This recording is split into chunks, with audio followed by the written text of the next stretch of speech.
Okay, so get ready, because today we are diving into something totally fascinating.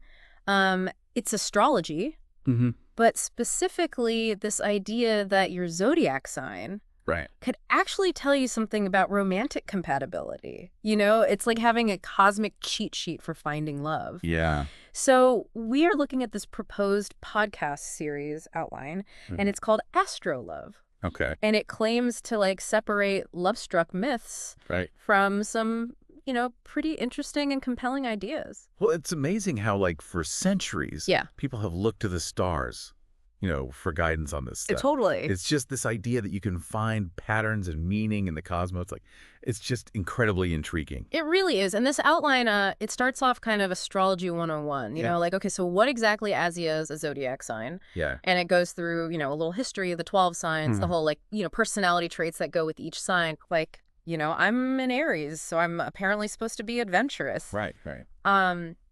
Have you noticed those kinds of connections in your own life?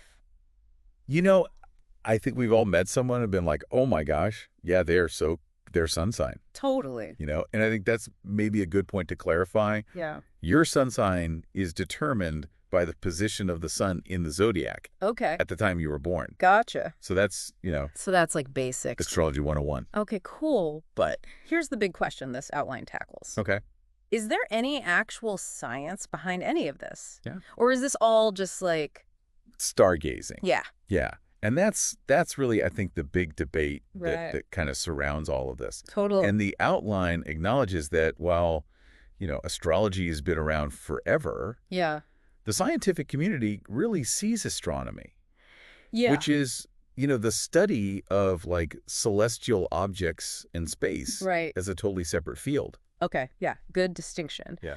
But here's where it gets, I think, really interesting. Okay. At least according to, what this outline is talking about. Okay. It's the elemental groupings. Okay. We've got fire signs, earth, air, and water. Mm-hmm. And apparently these are supposed to play a huge role in compatibility. Right. Are fire signs drawn to air signs because opposites attract? Well, that's fascinating. Okay. Because the outline gives specific examples Okay. of how that would actually play out in relationships. Okay. So for instance, fire signs, Yeah. known for being super passionate and spontaneous, Okay. might clash a bit with an earth sign Okay. who really craves stability and routine. Right. But that friction, Yeah. the outline argues, can actually lead to Okay. growth and balance in a relationship. Okay. I like that. That's kind of a cool way to look at it. Yeah. Let's be real, though. Yeah. Relationships are about way more than just when your birthday is. And the outline actually, it addresses that. Okay. It really emphasizes, communication, Yeah. shared values, all that good stuff. Absolutely. Right. It even delves into the concept of love languages. Oh, interesting. Yeah. Okay. So those different ways we give and receive love. Right.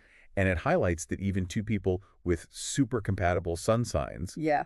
might have totally different love languages. Oh, that's so interesting. And that, navigating those differences is really key for any relationship. Yeah, you've got to figure that out for Yeah. sure. Yeah. So it's not just about finding your astrological soulmate. Right. It's putting in the work It's the work. to build something strong. Absolutely. Okay, cool.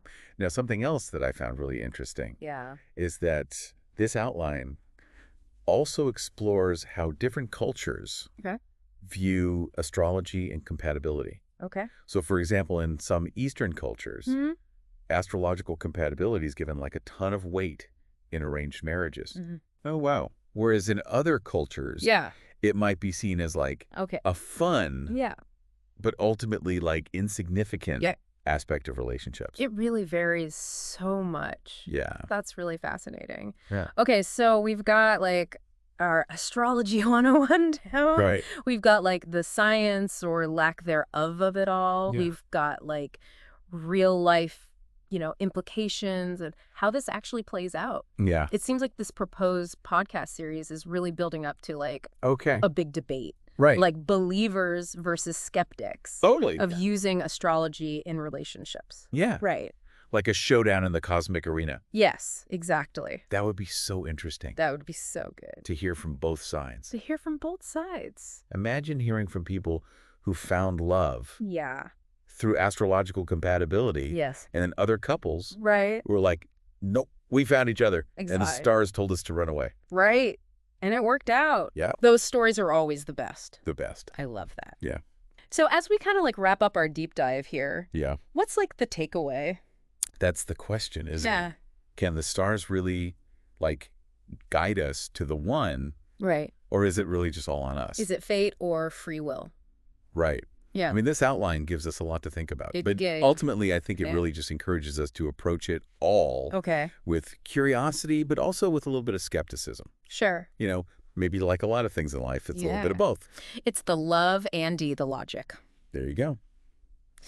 All right. Very interesting stuff. Yeah. Definitely something to ponder as you are, out there navigating Mm-hmm. the world of relationships. Absolutely. So exciting, sometimes confusing, Right. but always fascinating. Always.